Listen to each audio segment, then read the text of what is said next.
Lindsey Graham Under Pressure to apologize for posing with anti-Islam politicians. So here's what Robert McCaw said, who is the Government Affairs Director of the Council on American Islamic Relations. Vile anti-Muslim bigotry, spewed by Mr. Wilders, stands at odds with the values of religious freedom and pluralism that Senator Graham took an oath to defend. Senator Graham must immediately apologize for appearing in this photo and issue a strong repudiation of the vile Islamophobic views endorsed by Mr. Wilders. American Muslims in South Carolina and across the country will be watching. Here's something about Geert Wilders. He said he hates Islam. He compared the Quran to Hitler's manifesto, Mein Kampf. And he's also promoted a head rag tax for the Muslim women who cover their heads with the hijab. Now, personally, I think the head rag tax is a good idea. You've seen the stories, right?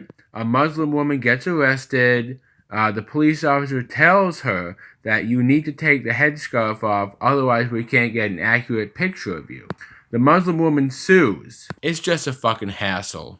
It seemed like he backtracked a little bit on this. He said this: I never met him in my life. He said he was the opposition leader in the Netherlands and wanted to have a photo. And that's all I know. He also said that he wasn't aware of the reputation of Geert Wilders. But as for the expectation of an apology, Robert McCaw, you can stick that up your ass. But what about this? Rashida Tlaib, Ilhan Omar, share cartoon by an anti-Semitic artist. The cartoon in which these two people shared mocked victims of the Holocaust. I demand an apology from Rashida Tlaib and Ilhan Omar. What's so bad about hating Islam anyway? A religion known for beheading non-believers. So in conclusion, Senator Lindsey Graham has to apologize for appearing in a photo with someone who believes things. And it's not even unreasonable.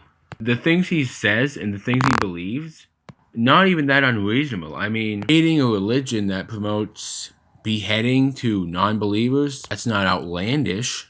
Comparing one violent book to another violent book. As for the freedom of religion, what about every Democratic congressperson? They obviously take an oath to, defend the Constitution. Obviously that means freedom of religion as well, which they clearly don't do. Turns out they don't just not defend the freedom of religion, they also don't defend freedom of speech. They got, hate speech restrictions. They want Second Amendment.